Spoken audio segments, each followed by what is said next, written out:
people will just say, hey, just eat it. It's no big deal. Just have it. But if we can't eat it in peace and we can't quiet the food noise and we can't like really, just be present with it instead the whole time where our body's tense and, our mind is really loud and we're just eating it to please the other person, Yeah. there's no way that that's health, right? No, it's like so interesting to think about it because it's like people think it's just the behavior, but it's like the intention and the energy behind it. So if your nervous system is in like that heightened sympathetic and you're like, if I eat this, I'm literally a failure, like crumble, all of that, and then you collapse into shame or something, then you're not going to feel safe to eat it. Creating new neural pathways around the way that we think about ourselves, the way that we just view health and wellness, right? Creating new neural pathways around Yeah. that, our worth, right?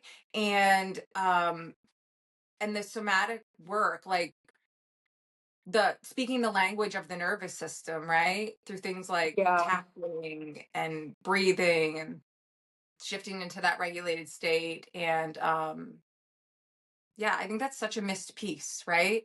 Yeah. When there's disordered eating. Now, an eating disorder is a totally different thing. You really need an entire treatment team. There's other things that have to happen with, you know, an eating disorder, anorexia or something like that. But when it's disordered eating, a lot of times the stuff that we're talking about highly, highly effective, and it's often overlooked. And it's like, just eat the cookie, just make peace with Yeah. food. Yep. How do I make peace with food?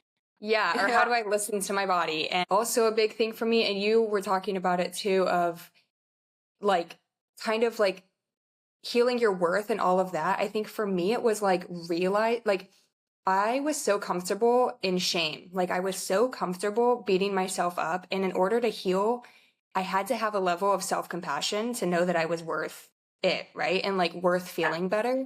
And I think that was the hardest, one of the hardest things for me was like, I had to really like work on my ability to feel ease, to feel pleasure, to feel Mhm. joy, because Yes. for so long, those things felt really threatening. And it was like, to me, feeling happy, feeling joy, ease, peace, it was like I'm losing control. Like I have no grip on anything.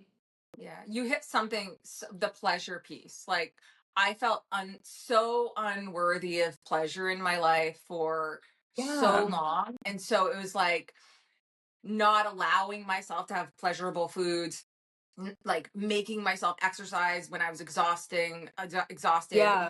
just all these things that like if I did allow myself to do a more easeful movement, or if I did allow myself to have something really yummy, it felt like I was like I shouldn't do that, right? It was that fear Yeah. of slipping back, right? That fear of Yes. not being enough, like, and I'm not worthy of it. So I think the pleasure piece, gosh, I think that's a conversation to have. Like next time we have a coffee, we're going to talk Yeah, about that. I that's think that's true. such an important one because I think, um, I think so like too. permission to nourish ourselves on and off our plate and to like really have pleasure on and off our plate, and that ripples through our life, and it's just such like an important piece that we're all worthy of, right? So okay, what is your favorite tool that you like to use for just feeling more grounded, especially during a season Oh, like this? like a That was simple, so awesome. accessible, like I Yeah, there's might so be many. at the meal and I'm doing this tool and no one knows Yeah, and I'm just like yeah, regulating. yeah. Okay, I have a couple. Wait, let me think. Okay, I I can do love one. You this. want me to do one first? Do you want me to do one Yeah, yeah, first? yeah. One of my favorite practices that I love to do if I am getting ungrounded. And now, for me, now it's not so much my relationship with food, but beneath the food piece, there's a lot of other stuff, right? There's a lot of other layers when we heal our relationship with food. Well, we know it's not even really about the food, it's what's beneath Yeah. there. And so there are different things that I'm working through. And sometimes I can start to feel ungrounded. And the one of the most simplest breath somatic practices that I love is gentle inhale in through the nose for 4, Mm, exhale either out through the nose or the mouth for 6, making the exhale a little bit longer than the inhale to support that parasympathetic activation. And when I exhale, I just feel the support beneath me. Like I just take this yeah. inhale, and then as I exhale, I literally feel like, are my feet on the floor? Feel that support, feel the support of the chair beneath me. Just let my body kind of settle. And I'll just do a few rounds of that. And every exhale, I just let my body settle into the place that it's in. And that really helps my nervous system know I'm right here. I'm not in my thoughts. I'm not my thoughts. I'm right here in my body. So super easy, highly effective, and it's definitely been something I do all the time. Yeah, I like that too. I feel like I definitely do the long exhales or like breathe out, like I'm breathing out through a straw. Mm. Also to kind of activate that parasympathetic.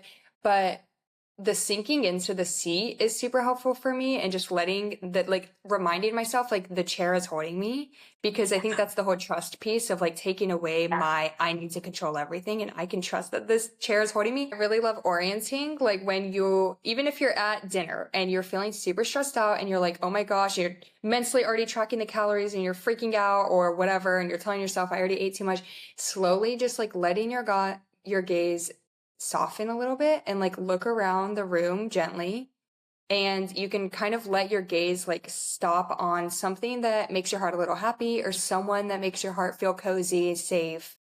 Because then you're outside your body and you're letting yourself kind of not be so in what's going on in my head, what's going on here, and just kind of anchoring yourself outside yourself, which is really safe when your body doesn't feel like a safe Mhm. space to be. So I love that one a lot. Little So cool. orienting. Yeah, that is so cool. All right. Well, this was so fun chatting. Thank you for hanging out. I And know. yeah, and I'm excited to get together and do some more chit chats together. Super fun. I know me too. Just to have somebody to talk about it with. So yeah. I know. No, I think it was really fun and I love chatting with you. And I feel like we geek out about the same things, so it's like really, really fun.